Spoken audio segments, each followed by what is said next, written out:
ఒడిశా నుంచి గంజాయి మొక్క కాదు ఆకు రావాలన్న వణుకు పుట్టాలని ఏపీ హోంమంత్రి అనిత అన్నారు.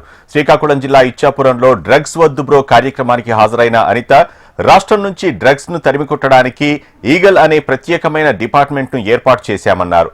జీరో నుంచి మొదలుపెట్టి గంజాయి నిర్మూలన చేశామన్నారు. గంజాయి కేసుల్లో దొరికితే శిక్షలు కఠినంగా ఉంటాయని హెచ్చరించారు.